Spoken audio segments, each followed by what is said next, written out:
Hello. Hello, how are you today? Good. Okay. Uh, let's see. Everyone in the courtroom here, would y'all raise your right hand if you plan to testify? And would you get your client to raise her hand, please? Yes, sir. Miss Szala, will you raise your right hand? Do you and each of you swear the truth you give in this, the testimony you give in this cause be the truth, the whole truth, and nothing but the truth, so help you God? Was that a yes from you, ma'am? Okay, hands down.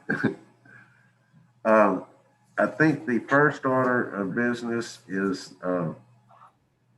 plaintiff has contested the defendant's CDC declaration. Okay, Judge. And so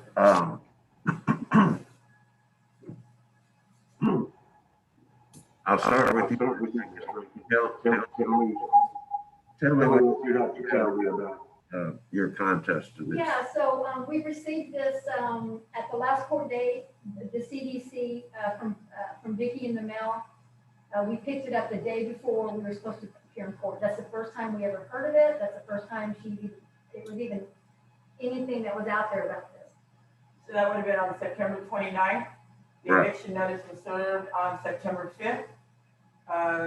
Like I said, we picked it up on the 29th. Our first court date was the 30th. So up until the 29th of September, we had not been Nothing. approached, Right. told about any kind of anything. Okay. But you are aware of it now, Yes, sir. and you are contesting it. Yes. Yes, sir. And you're contesting what specifically? Well, everything that she said that we would like to, we can go over each one. And I Okay. gave you a copy here if you'd like to have it. And we can certainly go down the list. Okay. Or you can read it yourself and then ask us questions or whatever you would like. Okay. You can just go down the list. Okay. Okay, so the first item in that is that I used best efforts to obtain all government assistance for renter housing. So on September 4th, we have a text from Vicki that says that he had no way to get anywhere to apply for financial assistance. So that seems a direct contradiction into what she signed off to, that she had no way to get anywhere or get the financial assistance. So I'm not sure how that works. That's best if Repeat that again? Can I drop this? Yeah. On September 4th, we have in a text message from Vicki that she had nowhere to get any financial assistance, no way to get there. And so that's just such a contradiction to that she stated those are best efforts when she told us on September 4th she had no way to get anywhere to get financial assistance. So that Okay. would be item one. Okay. Judge, do you want us to reply to each item or do you want to wait until the end? I would prefer to wait till the end, but Yes, sir. if you don't mind, is that I all right? don't mind at all. Just want to make sure I'm doing what the court prefers. Sure. Okay. You may continue to the other item. Okay, so she paid rent May, June, July, and August. Mm-hmm. And has monthly check stopped arriving? Has her monthly disability check stopped arriving? Okay. We'll get into when Okay, you're through. okay. But I Well, got that. that's a question, yeah. She certified that she made best efforts to obtain all available government, that's what we're talking about. Isn't the CDC eviction ban for people who had experienced substantial loss of household income, Mm-hmm. loss of hours or work of wages, layoffs? Mm-hmm. Does that apply to Vicki? No, Okay. okay? And they'll have a chance to Okay. respond to this when we're Right. through. So if you move to the second item, and this is the one we don't have knowledge of about the part two, where the $99,000 in annual income, not required. We don't have facts on that, so we're not going to contest that because I don't know. We don't know Okay. what the truth is on that one. The third point on there is I am unable to pay my full rent or make full housing payment due to substantial loss of household income, loss of compensable hours of work or wages, layoffs, or extraordinary out-of-pocket medical expenses. She's on 100% disability. So I'm not sure how the substantial loss of household income would happen, loss of work hours, layoffs, out-of-pocket medical expenses. None of those have been revealed to us, Because it's free. Shared. Medical expenses are free. none of those items have been discussed with us, never. Ever. Okay. Again, so if you want to just go back, and we're basing this pay that she paid rent in May, she paid rent in June, she paid rent in July, she paid rent in August, and then September 3rd, when the rent was due, there's just no payment. So we just, between August 31st and September 3rd, something changed, Mm-hmm. and we don't know what. Because again, we didn't receive any kind of communication about financial hardship or lack of ability to pay until we got the declaration in the mail on September 29th. Right. And then on September 4th, she texted us and says, I, just like everyone else in this country, am in a financial crisis. Big difference is I was fine until someone took my vehicle. No mention of loss of wages, none of these things. It's because someone took her vehicle. Okay. All right. Anything The else? next item, on the declaration, I'm using best efforts to make timely partial payments that are as close to the full payment as the individual circumstances may permit, taking into account other non-discretionary expenses. We have received zero. Nothing in September, no payment in October thus far, no contact has been made to us, no conversation initiated, no letter received, no phone call, no text. There's been absolutely no effort to make any kind of attempt to make a partial payment. To do anything. Mm-hmm. Just ignore it. She sends us this, and then that's it. Okay. Nothing. Mm-hmm. And then she continues to say, I will pay my rent and live here. It's another issue going on here. It's almost like it's a hostage situation here. If I get this, I'm gonna pay you. If I don't get it, I'm not paying you. This has nothing to do with her situation. Nothing. All right, let's see. And we have text messages that say, I'll pay my rent. I have a lease and I'll honor it and pay my part. I have a copy of the lease and I'll abide by it. I mean, we have even text messages as late, It's that's all current. through August. All the way through September 4th. And then again, 9/4, the way I made my extra money was selling crafts on Facebook, like wreaths and such. I would deliver them, and since I have no way to do that, that's untrue. I'd like to see her Facebook post that says that. She's been on many places with us. We've never seen her even ask anybody if they like a wreath. We've known Vicki for almost 2 years. We've never seen anything she's made. She's never said she sold wreaths or did any of this stuff. And she makes a comment, so unless I win the lottery, you will have to wait until we go to court to settle the truck and take it out of the balance of what you owe me. So again, where does this have to do with the CDC? We found nothing. Nothing. Mm-hmm. And then the last one, If you're evicted, become homeless, need to move into a homeless shelter. Again, no communication, have no idea if she's done that. There's been zero communication since the train kind of came off the track over this. yeah, So when we get the CDC declaration on September 29th, that is literally the first time in the discussion that we've ever had with Vicki since we've known her that there was going to be any kind of issue. She moved into this tiny house, which is an efficiency about 336 square feet. Mm-hmm. Okay, it's not a plush apartment. It's an affordable because we knew she was tiny on. home.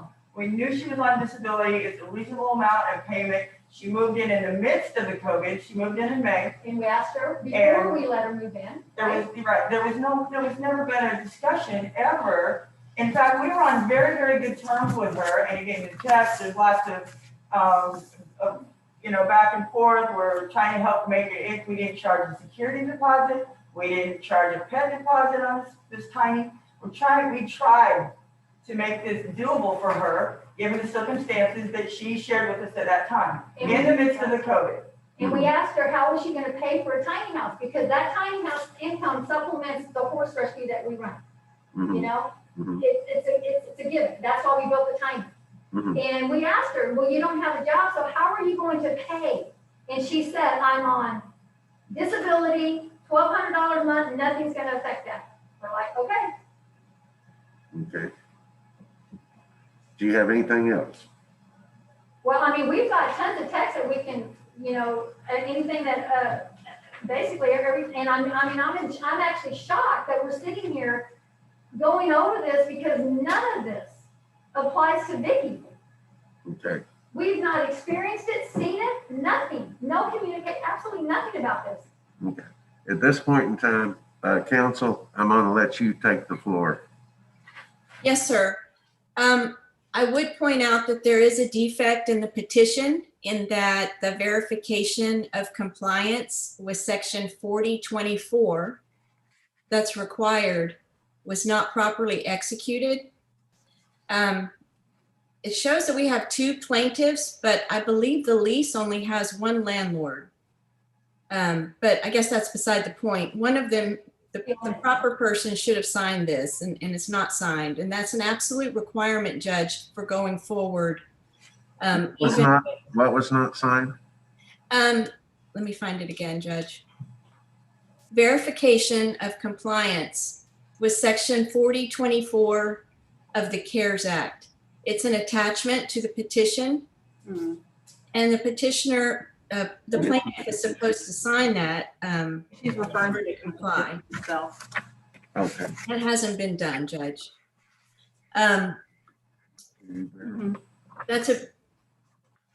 The Texas Supreme Court 25th emergency order sets out the requirements for an eviction, and that's one of the requirements.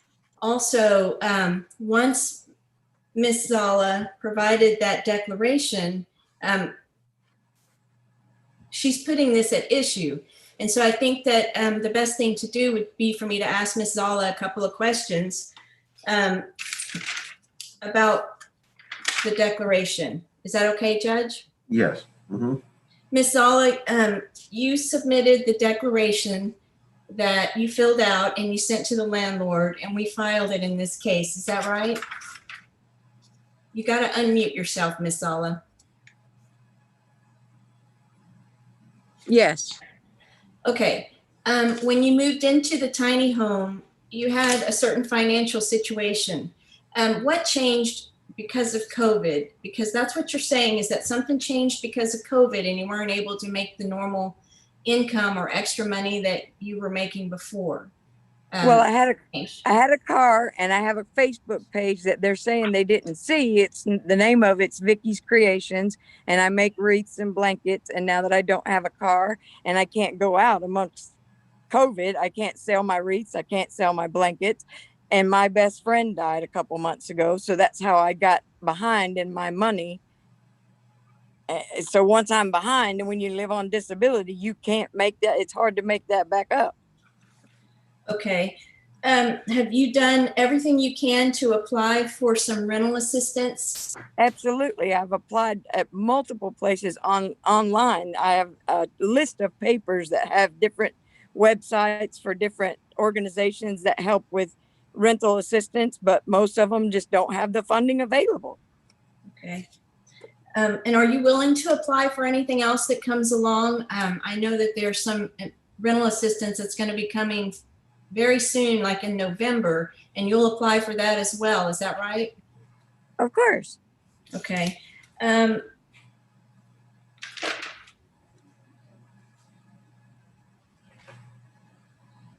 If the judge goes forward today and you're evicted, do you have a place to go? No, ma'am. Would you be going to a homeless shelter if that happens? I don't even know where there is a homeless shelter. I'd be in the ditch as far as I know as of right now. Okay.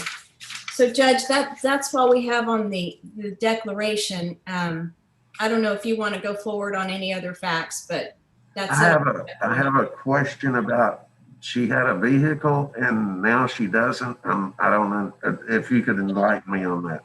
Well, I think the parties are having a dispute. There was an agreement that Ms. Szala would buy a vehicle, and Ms. Renken got involved, and somehow now Ms. Renken has the vehicle and Ms. Szala doesn't. And so it's kind of a collateral dispute that they're having. And I don't believe it's really related to the eviction other than, you know, they're not getting along anymore. I think when they were friends, everything was fine, and now they're not friends. And so I think things are not going well. Okay, I'm gonna interrupt you for a moment and ask Ms. Renken to explain the car situation. I'd like to know a little more. Yes, sir. You want me to talk about the car? Yes. Okay, so we met Vicki probably, like I said, about a year and a half ago. She was coming out to our fishing ranch, helping along, doing stuff, grooming and so forth. And through the course of time, she actually had Thanksgiving with us, with our family. And then at the first of the year, she started saying where she was living out with the lady Amanda. She was starting to have issues because she got a boyfriend. And when the boyfriend came in, she was doing laundry for them and doing all sorts of stuff and chores. And it got to be where she was getting sick. She wasn't feeling good. So she was asking because she found out that our tiny came available at top if she could move in there. And so that's when we asked her about, well, how are you going to afford it? Because you don't work. And she says, well, I have disability, so that's not a problem. It doesn't change. I said, okay, great. And then I did not even know she did not have a car or didn't own this car. And then she says, well, now there's a problem with the car because Amanda owns the car. So she didn't have a car. So she talked to me and asked me if I would buy the car and she would make payments on it, of course, pay the insurance on it. Mm-hmm. So I went back, talked to Gwen, and we agreed to do that. $3,000 car. She asked me what you thought it was worth. I've got text that shows what the value of it was in between $2,500 and $3,200. You know, she said the transmission, or I'm sorry, the undercarriage had some issues, maybe $1,500 to fix it. I didn't even know. I never even set foot in this car.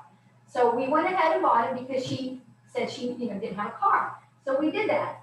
So that was done. I gave Amanda the check on May 10th. Vicki gave it to Amanda. Amanda cashed it. And then she came back and gave me the title. Well, Vicki gave me the title. Mm-hmm. Over the course of that month, I kept saying, and I got repeated texts, did you get the insurance? Did you get the insurance? Because I can't get it inspected until we have insurance on it. Mm-hmm. So for an entire, almost 3 weeks, I kept asking her, so she's driving a car that we paid for, and she didn't get insurance on it. So I then in turn get insurance and say, Vicki, go get insurance go get it inspected. She finally got it inspected. I went and got it titled in my name. A month later, she still has the car. She's still driving the car. She still never paid insurance on it. We couldn't come up with the payment because she kept saying she couldn't pay the insurance. 3 days after we did this deal, I have a text here that says, oh my God, $600 something. I can't afford that. No way. So, and then she said she had tickets. So did you, in effect, tell her not to use the car anymore? No, I even had Vicki. She left for 7 weeks, almost 8 weeks, went out of town to Ohio. Okay, when she left the car. She left the car in Ohio? Yeah, she left the car because she didn't have insurance on it. And the whole time I'm still letting her drive it, all these months. And I kept telling her to get insurance on it. Vicki, do not go except to Walmart here and to Tractor Supply to get food for the animals. That was it. Mm-hmm. Well, she didn't do that. She didn't follow that. So anyway, that's a huge liability for me. It's in my name. The insurance is in my name. And she never got insurance on it. And then she left for 7 weeks, almost 8 weeks. Well, in the process of her leaving, we kept, hey, Vicki, how you paying rent? She paid the rent. But then I'm like, Vicki, she finally got a hold of her. I said, what's going on? Right? She says, she goes, my friend, she met her on Facebook. She never really met her until she went up there. It's a lady that was dying that was in hospice. Mm-hmm. She went up there to help her. She says, oh my gosh, she's worth $3-4 million. That's crazy. She has all this property. And she proceeded to say that whoever gets the Great Danes when she dies, her Great Danes, gets the money. The money follows the Great Danes. This is the conversation we're having. She said, and she wants to give me the property. I said, great, let me know. Let me know what's going on. If that's what you can do, but let us know. Mm-hmm. Disconnect, nothing, don't hear from her, life goes on. Then we got a hold of, she calls me like 2 weeks later. Charlie, hey, she died. I gotta get these Great Danes out of here. My friends, we wanna start a Great Dane rescue down there on your property. Could we get a tiny built there? A Coyote Ranch, you can do it in a week. This is the conversation. They're giving me a van because I'm gonna be taking these dogs. So I said, well, okay, Vicki, I said, yeah, I'm sure we could work something out, but you need to have somebody call me. I just can't put there's plumbing, there's electric, there's all these things. And then nothing, nobody calls me. And the next thing I know, she finally comes home, shows up out the property. With Denise, that then moves in, that she has. Okay. And so then even during all of this, she blows up, gets mad, calls me a crook and a thief, everything you can name. And I said, Vicki, if you cannot sit down and have a conversation with us, we can't help get this resolved. I even said, you could use the car, get insurance on it, and I'll let you use the car. That never happened, not one time. Instead, she went on a barrage of texts, past 10 o'clock at night, accusing me. I mean, I can go on and on. I gotta hear you follow this. It's horrible. And we're still trying to have conversation with her about this, and she won't do it. She refuses. Okay. Do you know where the car is now? Yeah, it's at my house. And how did you get it? She left, and we told her to bring the car down with the keys. It had a flat tire on it, so we could go get it inspected. And titled. And she left, and we had to go up there and get it on my property. I was just curious about Okay. when did the car go back into Ms. Renken's possession? When she left, And when was that? Somewhere around June. June, something like that, yeah. Okay. Yes. Okay, All the time counsel. She was driving it with no insurance, Okay. and I had a title in my name. Okay, counsel. Can I just ask Ms. Szala a little bit about that, Judge? Sure. So Ms. Szala, I think your interpretation of the car situation is a little different. Is that right? You got to unmute yourself. Absolutely, 100% different. Okay. First off, I never asked her to buy the car for me. She offered. You were going to buy it from Amanda. Is that right? Yes, we had worked out an arrangement for me to make payments And on the car why did you then let Miss Renken buy it? because she offered to buy it and said I didn't have to pay her back. And is that because of some nonprofit agreement, or the taxes would be lower on it? Why? We talked about insurance and it being lower because she could get less insurance. And the next thing I knew, it was because I couldn't afford the insurance. And that was when my friend, just shortly after that, my friend broke her back. My friend that I'd known for 6 years, that evidently she thinks that I didn't know, but that's not true either. Okay. And didn't you pay to have the flat fixed or something? Yeah, that's absolutely. And I paid for the tank of gas because she said there was no gas in it. Okay. But the deal with her was that that was going to be your vehicle. Is that right? Absolutely. And the vehicle, when Amanda took the vehicle out of her name on the Texas Motor Vehicles Department, she listed my name first and Charlie's name second. So so she could do the insurance that way. That vehicle was supposed to be for me. And Charlie knows that. I moved out here 7 miles from a grocery store. I live on disability and I live on food stamps. Why would I move out here with no vehicle? Makes no sense. Okay. But as of now, you don't have the vehicle. No. It got taken while you were out of state with your Yes. friend. Okay. And you haven't had access to it since. No, ma'am. Okay. She could have. So that's the deal with the vehicle, Judge. They're having a dispute over that. And Okay, I have a couple of questions. Is the defendant still receiving her disability checks? Yes, sir. Okay. how much do you get? I'm sorry, go ahead. I'm sorry, That was Judge. a question I was going to ask. Great minds think alike. You ask whatever you'd like, Judge. I won't interfere. Go ahead. I just want to know the amount. I get $8.28 now that since I moved to Texas, it's less than I used to get. Okay.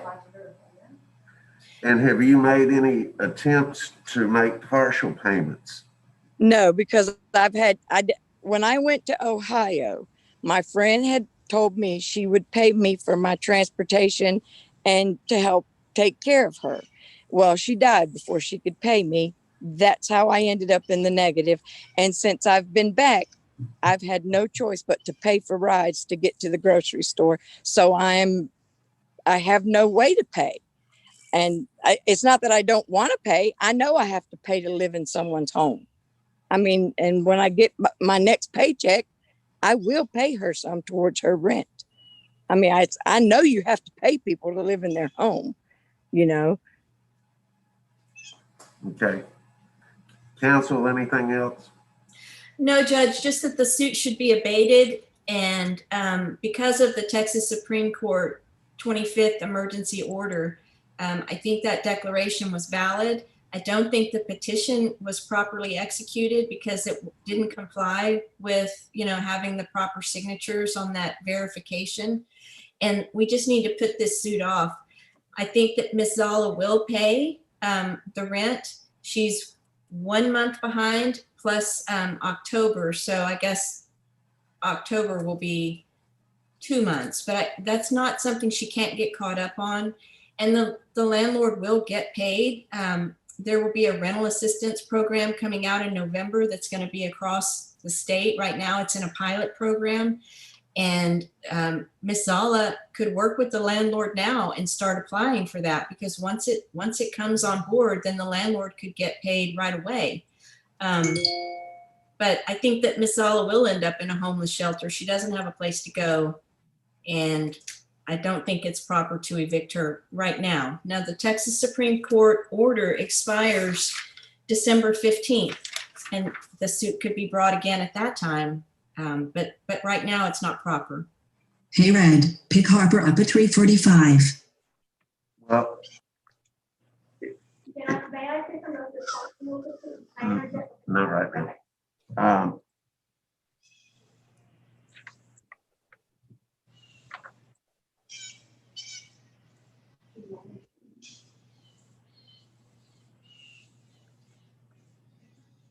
I'm having trouble, I'll be honest with you, about whether the defendant is using her best efforts to make even some partial payments. And I'm having an issue about that. Yes, sir. Would you like to address that? Yes, sir. I believe that Ms. Szala got behind, and she's concerned about if she pays the rent and the court evicts her, what will she do? So I'm thinking she's concerned. Hey, Red, and didn't pick make Harper oh, up at my word, I'm so sorry. 3:45. I hope y'all can't hear that. Let me just dismiss that real quick. I think she's concerned that if she pays a partial payment, she won't have any money to be able to pay whatever fee for whatever shelter she goes to, Judge. If the court did not evict her today, I believe she could make a partial payment. But I think that she's kind of hesitant to do that. She's 1 month behind. And, if she makes her whole payment and the court evicts her, then she won't even be able to get into a shelter. So that's my impression, Judge. I could certainly ask her that question.